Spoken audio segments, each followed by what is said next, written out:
Nag-message mga kababayan yung mga sponsors ng kaguluhan dito sa ating bansa. Nag-message para sa katahimikan.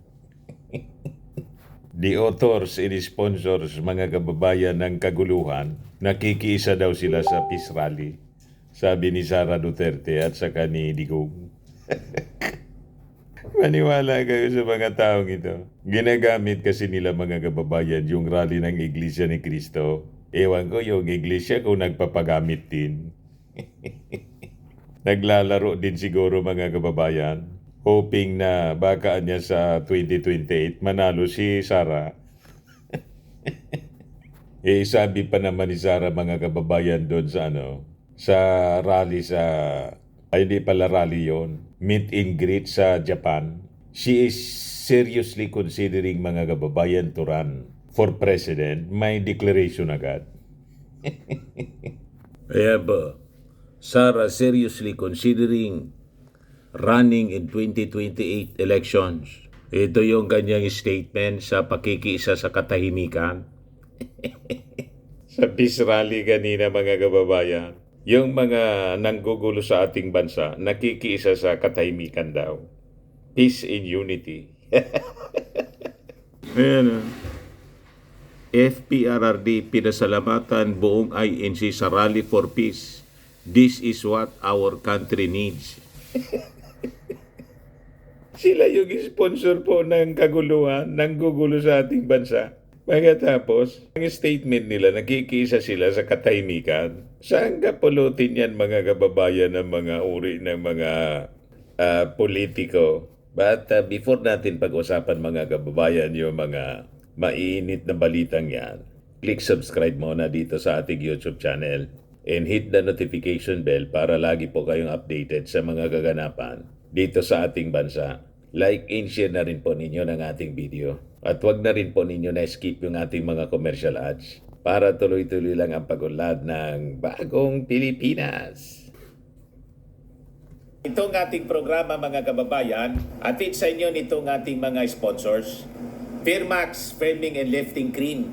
Pinapay po sa mga pulses in affected area. Mainam po ito sa mga pains at paninigas ng mga kaso-kasuan. Ito sa mukha naman yung application, anti-aging, Automax po siya. Ito ay Glow Zero mga kababayan. Whitening po siya. Made in South Korea. Ito naman po, Nengxia Red Mix Fruit Drink. Gawa po siya sa goji berry. May anti-cancer properties po siya. At sa mga nagana po ng malinis and spacious fitness gym, pumunta lang po kayo sa aming Colossal Fitness Gym. May Grab ka rental din po kami. At bills payment po sa aming office. At saka sa mga mahilig po sa mga imported bags, manood po kayo sa live selling ni Madam Eileen Rosales sa kanyang Eileen Closet po. Pati mga shoes, ito yung kanya po. Ito yung kanyang page. Kita ninyo, napakagandang mga online selling po siya. Si Madam Eileen Rosales. Cellphone number niya po, 773-798-7816. Balikan natin yung ating topic. Ito yung sabi ni Sara po. Nagmensahe kanina. Ito yung publish ng Office of the Vice President mismo. Mga kababayan, pakinggan natin. Isang mapagpalang araw sa aking mga mahal na kababayan. Taus-puso akong bumabati sa lahat nang lumahok sa malawakang peace rally ngayong araw. Ito ay isang makapangyarihang pagpapakita ng pagkakaisa at pananampalataya na ang tanging hangad lamang ay kapayapaan tungo sa kaunlaran ng ating bansa.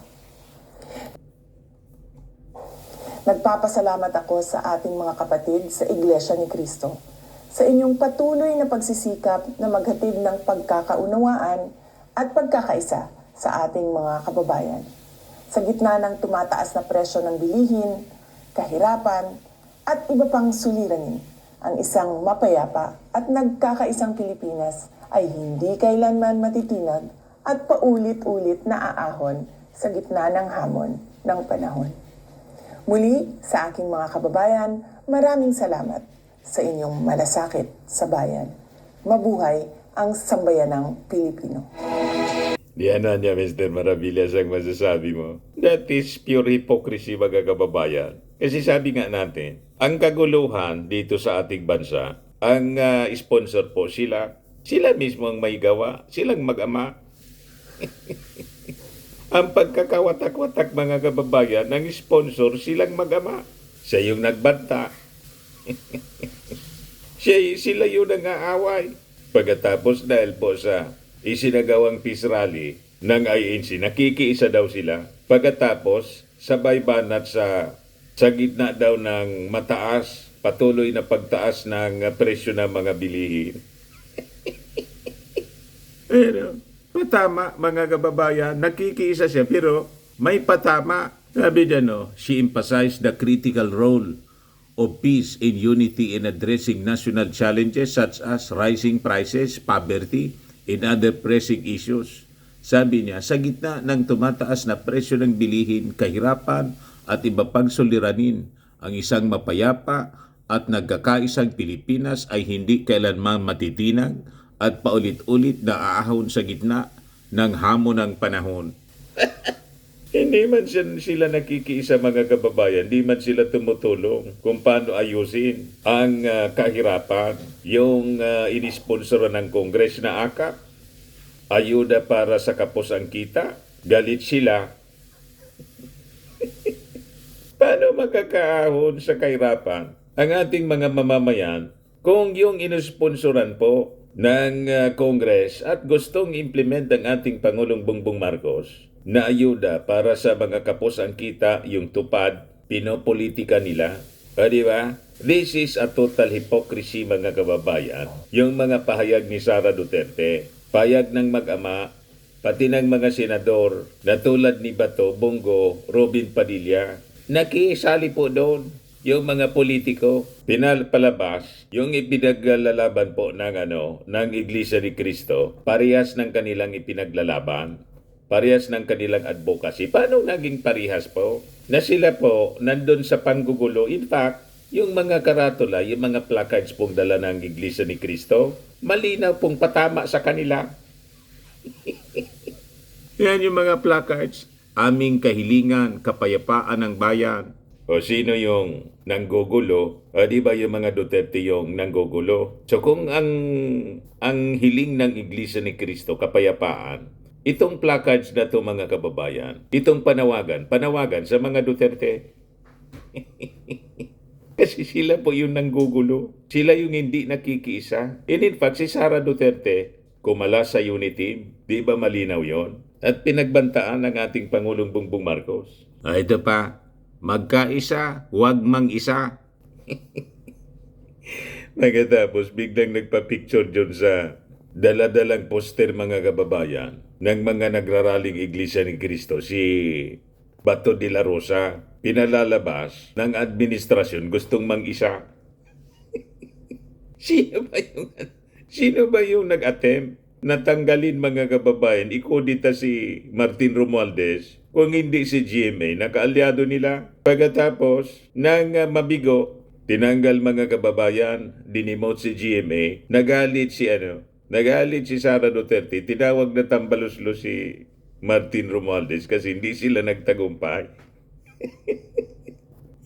Ganyan kakapal si Bato. Kinuha yung placards, mga kababayan, na dala-dala ng mga nagrarally, pinalalabas na iniisan sila ng administrasyon. Magkaisa, wag mang-isa. Sila itong gustong magsamantala, gustong iupo agad si Sara Duterte. At si Sara Duterte, mismong siya yung nag-announce, ina-appoint daw niya yung kanyang sarili bilang designated survivor.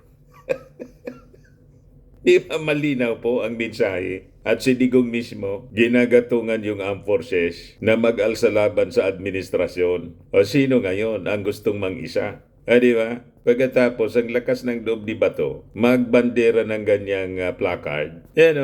Mas patama ito sa kanila kaysa sa iniisip nila na patama ito sa administrasyon. Yan ang pinapalabas. Binabaliktad po ni Bato. Tapos si Digong nagpalabas ng statement. Sabi niya, "This is what our country needs in these critical times, not impeachment daw." So nakikiisa sila sa ating Pangulong Bongbong Marcos sa posisyon na wag nang isulong yung impeachment kasi isinulong ng mga Makabayan Black, Akbayan at saka ng mga Dilawang. Pagpabor sa inyo, nakikiisa kayo. Pag hindi pabor sa inyo, ayaw ninyong makiisa.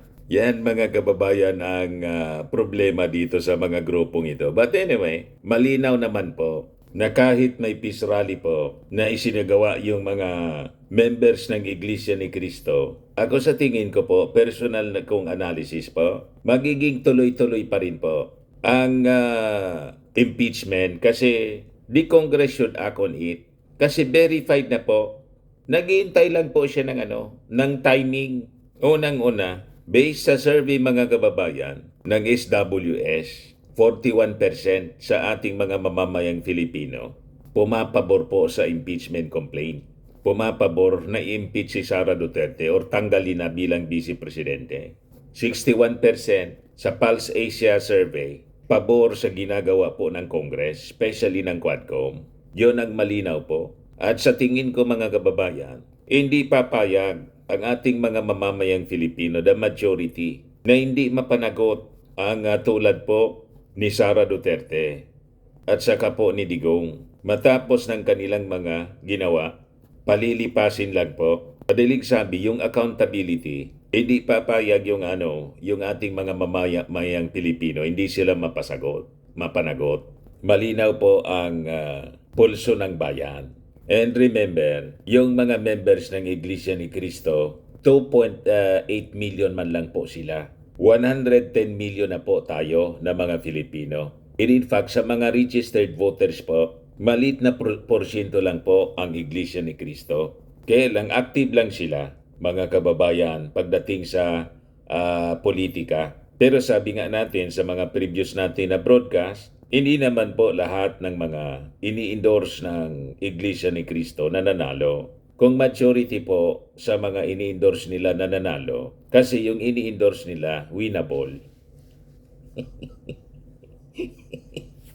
Pumipili talaga sila po ng i-endorse na winnable para hindi sila mapahiya. Tama? Ganun lang po. Utakan dito. Sinanding kuwang ko po, kumandidatong presidente, talo. Si Binay, talo, in-endorse din po. Si Marcolita po, member mismo ng Iglesia ni Cristo, hindi man nalunalong senador. Malamang ngayon po, na kumakandidatong senador, talo na naman. Member na yan ng Iglesia ni Cristo mismo. So tingin natin, hindi po pasisindak yung ating mga members ng Congress na dahil lang po nagrally yung Iglesia ni Cristo, hindi na nila papanagutin si Sara Duterte at saka si Digong. Kasi pag pumayag sila ng ganon, ibig sabihin yan, they are now at the mercy. Lalabas, they are at the mercy ng Iglesia ni Cristo. Hindi man po yon. Hindi papayag po ang gobyernong ganon na pag nagdikta ang isang reliyon, yon ang mangingibabaw. Tama po yung ating mga analysis. Sa mga naghanap ng malinis and spacious fitness gym, pumunta lang po kayo sa aming Colossal Fitness Gym. We also offer Grab Car Rental with our brand new 2023 model ng Toyota Innova. We also accept booking for those who are planning to travel via PAL, Cebu Pacific, and other airline companies, local and international, and bills payment for Meralco Bills, PLDT, Aleco Bills, etc. Ang Colossal Fitness Gym is located at 3rd floor Security Bank Building, Landco Business Park, Legazpi City, Albay. For inquiries, look for Chilon Maravillas. Contact number 0966-802-0949. Yan yung aming Innova. Lagi na pong matao sa amin. Pati mga foreigners po, tingnan ninyo. Mga British tourists sila. Ang lalaki ng katawan na, mga kababayan, nag-gym sa amin. Ito naman po, Indian National. Ito mga mga European sila. Ito naman yung bago naming product na binibenta online, Eye Glow Serum. Whitening po siya galing sa South Korea. Tingnan ninyo yung epekto sa aking anak na architect entrepreneur, Riz Maravillas. For inquiries, look for Riz Maravillas on FB. Ito naman po, Firmax Firming and Lifting Cream. Pinapahid po ito sa mga pulses and affected area. Mainam po ito sa mga pains at paninigas na mga kasukasuan. Ito po, Automax Radiant Serum. Sa mukha naman yung application. Anti-aging po siya. You will look 10 years younger than your age.